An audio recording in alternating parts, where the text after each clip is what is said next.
Good morning. My name is Heather. If you don't already know who I am, I'm a mom to 8 children, and November is National Adoption Month, so I thought I would share our family of 10's adoption journey.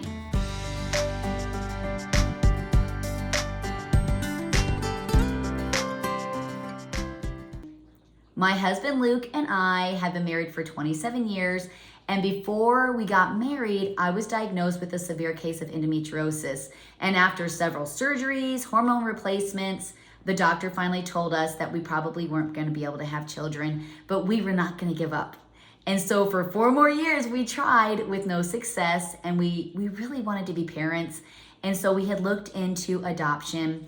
We contacted a private adoption agency, got signed up, and then in 2000, we adopted our son David through private adoption, but we decided to have open. So when you adopt through a private agency, you can choose closed or open, and we definitely wanted to have an open adoption because me and my husband needed his birth family to help us raise David, and they needed him, and his birth mom needed him. And still today, 24 years later, you know, we all have a relationship together. We don't get to see each other as much as we like because that's just how life is. But I'm very thankful that we kept it open because if David had any questions, he could call his birth mom or talk to his grandma. And I think it made it easier because we could all work together to raise David. And we were friends, and we were now family. And so I'm very thankful that we kept it open. And so when David was 2 years old, you know, we still weren't able to have children, and we just wanted to I just felt like in my heart, I wanted to be a help. I wanted to do something. you know how you get where you want to do something, you want to be a part of something, and you really just don't know what to do. And I think as mothers, we really want to mother the world.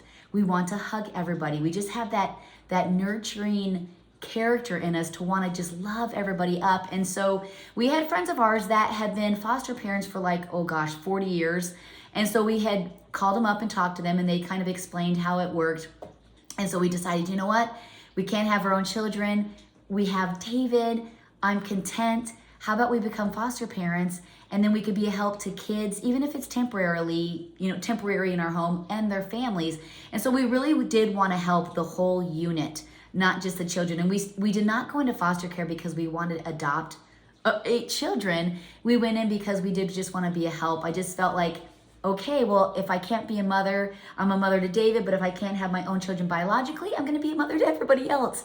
And so right away, we had our first foster care meeting, and there in the middle of the room was the sweetest little boy ever. If I cry, you guys, if you watch my videos, you know when I talk about my children, I get very, very emotional. But there was this little boy in the middle of the room. He had fire engine red hair, the biggest green eyes, and he was so beautiful. And I just couldn't stop staring at him. And I could tell something was wrong. You could tell there was some disabilities. He had some braces on his legs. And so I wasn't really sure what had happened. But I just knew that I loved him. And I knew that I had to be his mom. And so right away after the meeting, me and my husband went up to our social worker, who is now our friend. She pretty much placed every child with us and created Just the Bell's 10. And I said, who's that little boy? I love him so much. We really would love to adopt him. We hadn't even brought in foster kids, you guys, but I just knew that he was meant to be in our family. I just knew it. And so she was really shocked, and she's like, well, you know, he does have some disabilities, but he is up for adoption. You know, termination had already gone before us. He was a shaken baby, and so he did have some injuries and things like that he was working through. And I just didn't care. I just loved him so much. And so right away, we started the process with him visiting us, with going to his therapies that he had, meeting the foster parents that he had been with since he was 2 weeks old. And then that next year, the end of that first year, he ended up coming to our home. And he was just a fighter, this little guy. Oh my goodness, he smiled all the time. And oh my goodness, David loved him. He hugged him, and he would brush his hair. And oh my goodness, the cutest thing ever. And so we worked really hard with him to help him to walk and to talk and to be able to do some things that he couldn't. And he just worked so hard, that sweet baby. And if you meet him today, you wouldn't even know that he had struggles when he was little. I mean, he just has overcome so much. But anyway, back to his story. So his adoption was final. I remember this to the day. Thursday, July 3rd, his adoption was final, and he was officially Joshua Bell. And I hadn't been feeling well for a while, but I thought, you know what? It's been now 7 years. There's just no way, you know. And that next day, I found out I was pregnant with my son, Gideon. And oh my goodness, me and David, we were trying to call everybody because at the time I had no cell phone. It was just a landline. So I'm walking around the house crying. We're calling my mother and my friends and couldn't get a hold of anybody. And so I'm walking kind of crying. David's following me. Joshy's following me. And so it's like this little herd of duckies, you know, the mom and the duckies. The boys have no idea what's going on. They see me kind of sad. And so David's just kind of walking with me and I'm holding the boys. And so I finally got a hold of my husband and I put David on the phone and he says, what's going on? Because he did have like a flip Nokia. And he says, Mama has a baby in her belly. And my husband was like, what? And he's like, Mama has a baby in her belly. And so my husband rushed home and brought me this beautiful bush that has yellow flowers that we planted. And he was so excited. And so that next year we had Gideon. And I thought it was a girl because I thought I have 2 boys. It's got to be a girl. And so Gideon was born that next year. And so then I had 3 boys. And oh my goodness, I love my 3 boys. And I was content. I was 100% content. We had brought some children in and out that came into our home and then went back to their families. And, you know, but at that time it was just the 3 of us, or me, my husband, and the 3 boys. And I love my boys so much. And so shortly after that, in 2007, we got a call for a little girl. And Isabella came into our home late that night. And then after just a couple years of, you know, working with the parents, because they would come to our church and we'd have their families come into our home and we really wanted to work with them, you know, so Izzy could be with her parents, you know, and it just, after 2 years, it didn't work out and they asked us if we'd like to adopt her. And of course we did because we loved her so much.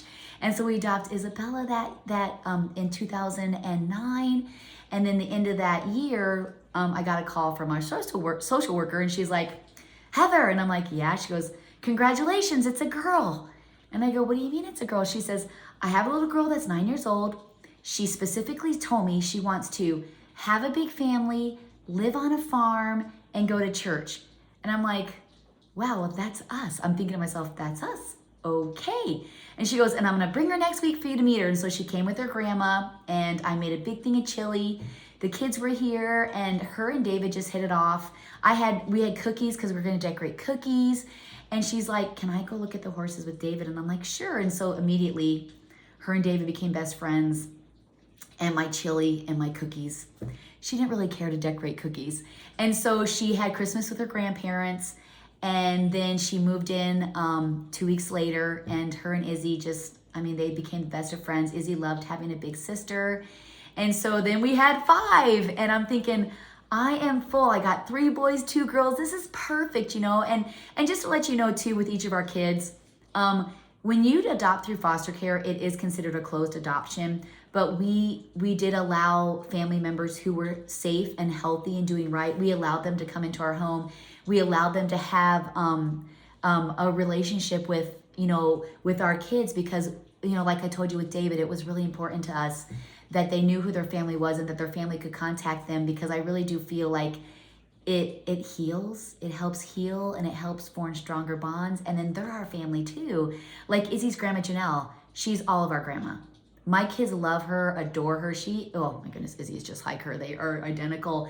But we did allow that communication and that open door for their family members to be a part of our lives because we wanted it. We wanted them in our lives. And so anyway, Haley's adoption was final, and then we got a call for a little boy to come into our home, Noah. And so Noah was 3 years old. And at the time, his brothers, Robert and Brendan, were living next door with their dad.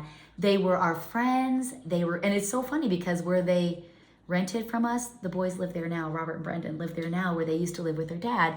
And so they rented from us. They were our friends. Brendan would come over at dinner time to eat with us all the time. The kids played together. They were always over here, or my kids were over there.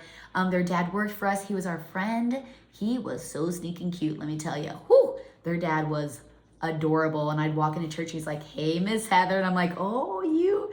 But he just was a wonderful, wonderful guy. And so they placed Noah with us because they wanted him to be with their brothers. And then that year, their dad passed away suddenly. And we just loved them so much, and we loved their dad. And so we spoke with their family members, and we sat with the boys, and they picked. We allowed them to pick if they wanted to stay here in the UP with us or if they wanted to go live with their family. And they, you know, they had always been up here. This is their roots, and their mom was here and other family members. And so we sat at this very table right here and talked with the boys and said, what would you like to do? We love you. We would love you to be here. And so the boys said they wanted to stay. And yeah, it was hard at first because, you know, their situation was a little different, and they missed their dad and we missed their dad. And so they moved in, and in Michigan, well, so anyway, so the boys moved in with Noah. And when you're in the state of Michigan at that time, you could only have 8 children. So unfortunately we had to close our license. But, you know, I didn't expect to be a mom to 8, but man, am I ever grateful. And I'm just so thankful that their families accept me and my husband, and that they consider us their family too, you know. And they have wonderful families. They have wonderful parents and aunts and uncles and grandmas and grandpas and cousins. And I'm so thankful that they accepted me and my husband also to be a part of their lives, and that we get along with them. And, you know, there are some family members that they don't talk to because they're not doing good. And now that our kids are older, you know, they have that decision whether they want, who they want to talk with, who they want to, you know, have a relationship with. That's all up to them. And they'll come and ask us, and we'll say, well, you know, what do you think? And we'll pray about it and talk about it. And so we just really want to keep doors open for this very time as our kids are older now, and they've established those relationships, and now they see, and every one of my kids want to adopt and be in foster care. And I'm so grateful and thankful for my family. And just to let you know, I know a lot of people are like, oh, you know, don't share your kids' stories. And I just want to let you know that my kids were okay with me sharing with you guys. I always make sure that before I share things that my kids are okay with it. And just like their father, you know, we loved him and they loved him. And, you know, I'm very thankful that we have the boys. Of course, we miss him. We still miss him. But I'm so grateful for where I'm at today with my children. I got great kids. I got super great kids. And I have to tell you guys, everybody keeps saying I'm such a great mom. I have great children that created me. You know, they're the ones that made me the person I am. Because the person I am today isn't the person I was, oh gosh, David's 24 years ago. It's not. They had created me to be this person. And I'm just so thankful. And I just want to share it with you how our family came together in our adoption journey. And I'm just so thankful that God allowed us to be their parents and to be in their lives and to be in their families' lives, you know, because it's not every story ends well, you know what I'm saying? And I'm just thankful that, I'm just very grateful. I mean, I don't know, I'm just so grateful just for everything I've been given. I don't feel like I deserve it for sure, but man, am I grateful. And I'm just so proud of my children, and they just love each other. If you came into our home, you would have no idea that they're adopted.